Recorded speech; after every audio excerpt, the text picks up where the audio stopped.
वीर सावरकर ने कहा था कि हिंदुस्तान को अखंड रहना चाहिए, जिसमें कश्मीर से रामेश्वरम तक व सिंध से असम तक शामिल है। इन्होंने अपनी पुस्तक माई ट्रांसपोर्टेशन फॉर लाइफ में पहली बार अखंड भारत का जिक्र किया था और यहीं से अखंड भारत बनने का कॉन्सेप्ट आया था। हम आज के इस वीडियो में बात करेंगे कि यदि अखंड भारत आज भी होता तो क्या होता। क्या भारत के बंटवारे के समय लाखों लोगों को जान नहीं गंवानी पड़ती? क्या आपसी युद्ध नहीं होते और अखंड भारत का क्षेत्रफल कितना होता? इन सभी के बारे में बात करेंगे, तो वीडियो को पूरा जरूर देखना। यदि वीडियो पसंद आए तो लाइक जरूर करना। चलिए इस विषय को आगे बढ़ाते हैं। यदि अखंड भारत आज भी होता तो आज के भारत से कहीं ज्यादा क्षेत्रफल में बड़ा होता। भारत का क्षेत्रफल 3.2 मिलियन स्क्वायर किलोमीटर, पाकिस्तान का क्षेत्रफल 7,96,000 स्क्वायर किलोमीटर, अफगानिस्तान का क्षेत्रफल 6,52,000 स्क्वायर किलोमीटर, तिब्बत का क्षेत्रफल 12,28,000 स्क्वायर किलोमीटर, नेपाल का क्षेत्रफल 1,47,000 स्क्वायर किलोमीटर,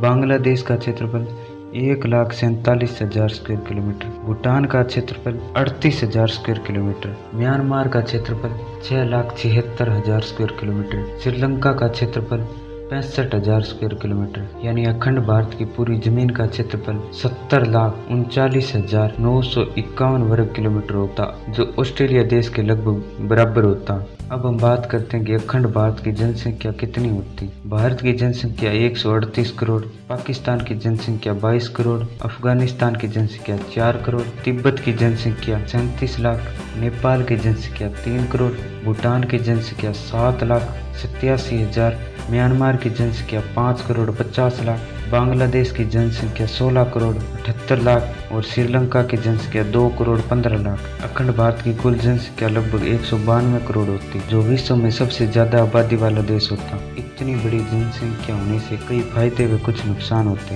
अखंड भारत के पास सबसे ज्यादा मानव संसाधन होता, वहीं इतनी बड़ी जनसंख्या में बेरोजगारी व गरीबी होती। यदि अखंड भारत आज भी होता तो अखंड भारत के पड़ोसी देश ईरान, तुर्कमेनिस्तान, उज्बेकिस्तान, ताजिकिस्तान व चीन जैसे देश होते।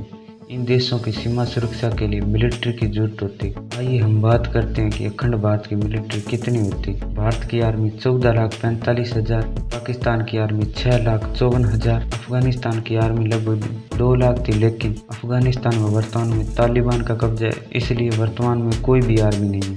नेपाल की आर्मी में 92,000, भूटान की आर्मी 5,000 सैनिक है, लेकिन भूटान की रक्षा के लिए भारत की सेना करती है। बांग्लादेश की आर्मी 2,40,000, वहीं म्यांमार की आर्मी में 3,50,000 है। श्रीलंका की आर्मी 2,10,000 है। इसलिए अखंड भारत की कुल आर्मी 30 लाख होती। इसलिए दुनिया में सबसे ज्यादा मिलिट्री पावरफुल देश अखंड भारत होता। और इतनी बड़ी सेना होने से अखंड भारत पर कोई भी देश हमला करने के बारे में नहीं सोचता। कोस्ट लाइन यानी समुद्री सीमा आज के भारत से कहीं ज्यादा होती। अखंड भारत के पास समुद्री सीमा पाकिस्तान से शुरू होती है और म्यांमार में खत्म होती है। अगर हम इसकी लंबाई की बात करें तो भारत की समुद्री सीमा 7,000 किलोमीटर, पाकिस्तान के पास 1,046 किलोमीटर, बांग्लादेश के पास 580 किलोमीटर, श्रीलंका के पास 1,340 किलोमीटर, म्यांमार के पास 1,930 किलोमीटर है। यानी कुल मिलाकर अखंड भारत के पास 11,896 किलोमीटर समुद्री सीमा होती। इतनी बड़ी समुद्री सीमा पर 19 बंदरगाह है। इस कारण अखंड भारत को व्यापार में काफी फायदा होता। अखंड भारतीय समुद्री सीमा के लिए बड़ी नौसेना की जरूरत होती, इसलिए भारत के पास 67,252 नौसेना है, पाकिस्तान के पास 54,000 की नौसेना है, श्रीलंका के पास 48,000 की नौसेना है, बांग्लादेश के पास 25,000 की नौसेना है, वहीं म्यांमार के पास 19,000 की नौसेना है। इस तरह अखंड भारत के पास लगभग 2,13,433 नवी आर्मी होती।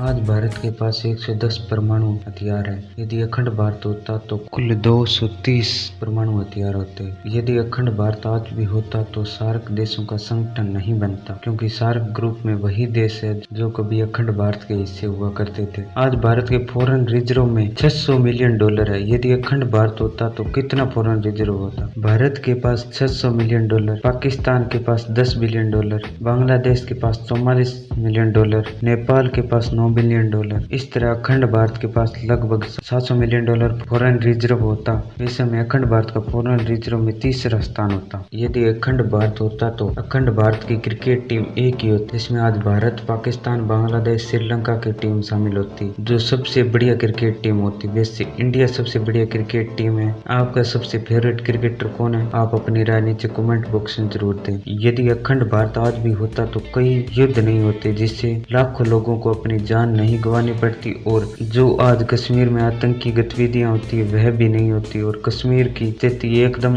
बढ़िया होती। अब आप लोग कमेंट करके मुझे जरूर बताना कि यदि अखंड भारत आज भी होता तो अखंड भारत के कुल कितने स्टेट होते, अखंड भारत के पास क्या वीटो पावर होता।